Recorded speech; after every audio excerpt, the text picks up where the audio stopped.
Vamos a comenzar entonces este tema interesantísimo del querigma, pero antes quisiera recordar contigo algunas de las definiciones que hemos visto en las unidades anteriores.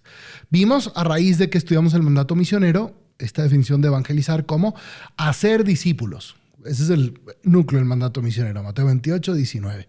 Vayan y hagan discípulos. Y un apóstol es un discípulo enviado a hacer otros discípulos, un discípulo que hace discípulos. Nos ayudan estas definiciones para poder luego construir sobre ellas.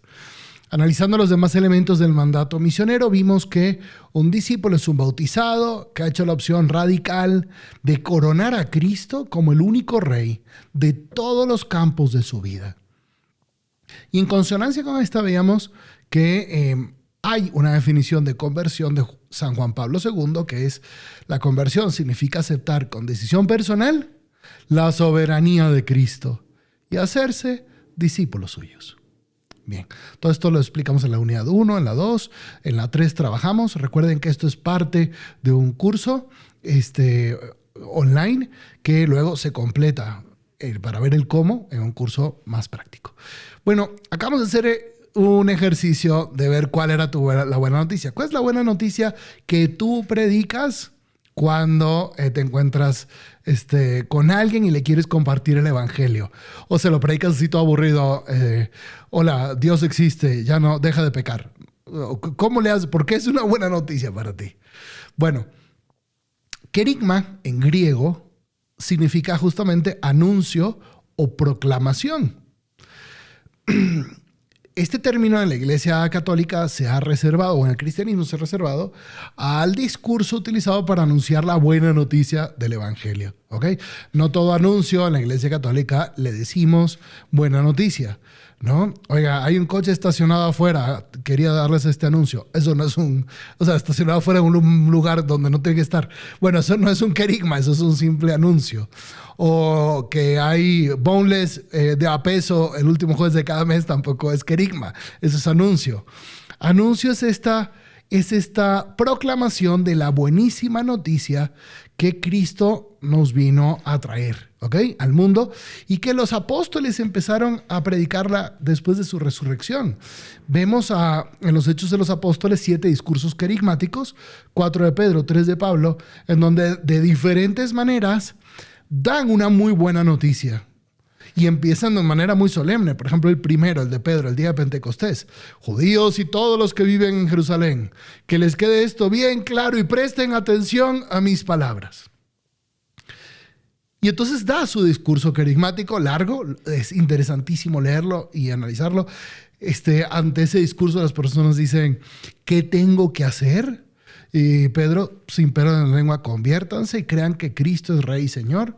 Dios lo ha constituido Señor y Mesías para que se les perdonen los pecados y reciban el Espíritu Santo. Bueno, nada más y nada menos que ese día se convirtieron 3,000 personas gracias a la predicación querigmática de esa buena noticia. ¿Qué contenía esa buena noticia que fue tan fuerte? ¿O por qué llegó a impactar a un hombre como nuestro amigo el rabino Moshe? Imagínense este rabino en el año 33, escuchando estas predicaciones de los apóstoles. ¿Por qué para él sería una buena noticia? Bueno, sabemos que ellos, desde el tiempo de Adán y Eva, estaban esperando a que algún día les volvieran a abrir el cielo, ¿verdad? Porque se había cerrado por culpa del pecado original. Todos iban a parar al Sheol, sea la Gehenna para los malos, sea el seno de Abraham, pero sabían que no tenían, después de muertos, acceso a Dios, entonces acceso al cielo. Desde ese entonces estaban esperando el Mashiach, aquel que Dios iba a enviar. En algunos lugares se explicaba, en algunos lugares del Antiguo Testamento se explicaba del Mesías con rasgos más humanos, como de guerrero, de rey, de un político, un gobernante. En otros lugares con rasgos más divinos, como Dios, como el Hijo de Dios en la profecía de Daniel. Pero bueno, era alguien que ellos estaban esperando. Entonces, alrededor del 1850, Abraham recibe esa promesa. Sal de tu tierra, Abraham, que te voy a dar una tierra prometida. Entonces ellos estaban esperando a esa tierra prometida y que algún día el Mashiach, que significa el ungido, el que ha sido ungido como los reyes, se les echaba aceite en la cabeza, eso era un Mesías o un Cristo en griego. Son palabras sinónimas. Ellos esperaban a ese Mesías que les conquistara la tierra que fuera de ellos. Pero luego se van 400 años a Egipto. ¿Cuándo nos van a liberar? Dios manda a Moisés que los libera, los lleva a la tierra prometida. Pasan ahí un buen tiempo hasta que llega el momento de los reyes con el rey Saúl, el rey David. Y dicen ellos, ¿para qué decidimos escoger reyes si Dios era nuestro rey? ¿Cuándo va a venir otra vez el Mesías para ser nuestro rey, nuestro liberador? Resulta que en el año, se dividen los reinos, el del norte, 10 tribus en el reino del norte, 2 tribus, Judá y Benjamín en el reino del sur. 722 llega el reino asirio y borra las 10 tribus del norte, se las lleva. Claro, los del sur estaban muertos de miedo diciendo, ¿qué nos va a pasar a nosotros? ¿Será que tendremos nuestro rey liberador que nos defienda? En el 587, Babilonia, Nabucodonosor envía esa invasión a Israel, destruyen el templo, se llevan a todos los judíos y entonces empiezan 70 años de exilio esperando a que llegue el Mesías rey que los libere y que les dé un gobierno propio. Luego viene Ciro. Cuando en el 537 Persia derrota a Babilonia, edicto de Ciro, judíos pueden regresar a su tierra. Y entonces regresan, siguen estando bajo el dominio de Babilonia, de Persia, tienen algún tipo de gobierno ahí local, pero están bajo el dominio de Persia. ¿Cuándo vamos a tener nuestro rey, nuestro liberador? Luego vienen los griegos, dominio de los griegos sobre los israelitas, los romanos, entonces ya somos una provincia del Imperio Romano. Nuestro querido amigo Moshe, el rabino Moshe, sigue esperando entonces el Mesías, rey, liberador, Dios mismo encarnado que va a venir a liberarnos, a abrir el reino de los cielos. Y siempre venían como impostores, ¿verdad? Gente falsa a decir, yo soy el Mesías, terminaban, los asesinaban, los mataban, nunca les iba bien. Pero este rabino, si vivía alrededor del año 30, 33, de repente vio o empezó a escuchar las narraciones de un hombre, un tal Jesús, proveniente de Nazaret. Y este hombre empezó a predicar una doctrina totalmente distinta. Este hombre hablaba del perdón, del amor a los enemigos, de que el reino de Dios, el reinado de Dios ya había comenzado en esta tierra, de que él era hijo de Dios. Y todos le achacaban, en Juan 5 lo leemos, como los judíos dicen, estás blasfemando porque estás haciendo igual a Dios. Iba con los pobres, iba con las viudas, iba con los enfermos, sanaba a los paralíticos, resucitaba a muertos. Las obras que él hacía iban corroborando todas sus palabras. Entonces el pueblo, Rabino Moshe, se empezó a llenar, tal vez, si era un hombre honesto, de alegría y a decir, por fin llegó el Mesías. Bueno, esto empezó a provocar una revolución porque los romanos decían, este está proclamando otro rey distinto al César. Muchos judíos diciendo, este es un blasfemo, se está haciendo igual a Dios. Y en la Pascua, hacia el año 33, tomaron a este Mesías al supuesto Cristo. Lo flagelaron toda una noche, lo llevaron al día siguiente al Calvario, lo crucificaron y murió. Y ahí se acabó todo. Imagínate tú la tristeza, decepción, frustración del rabino Moshe. Porque pues probablemente era la última opción que él iba a ver en su vida. Y era muy, muy posible, muy real de que hubiera sido. Y no fue. Cumplía casi todas las profecías en él. Se cumplían casi todas las profecías de cómo iba a ser el Mesías cuando viniera. Qué triste noticia.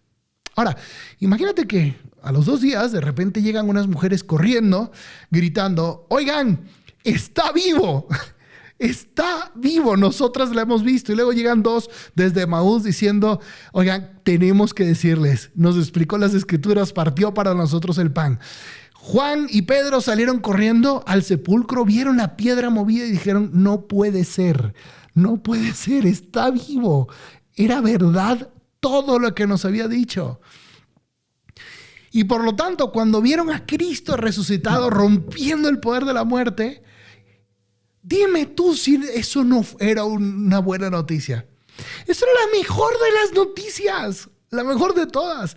Dios, Rey, Señor, o como decía Hechos 2:36, Jesús ha sido hecho Señor y Mesías de la historia. Señor en cuanto Rey, Emperador, Mesías en cuanto al prometido de Dios que nos iba a liberar.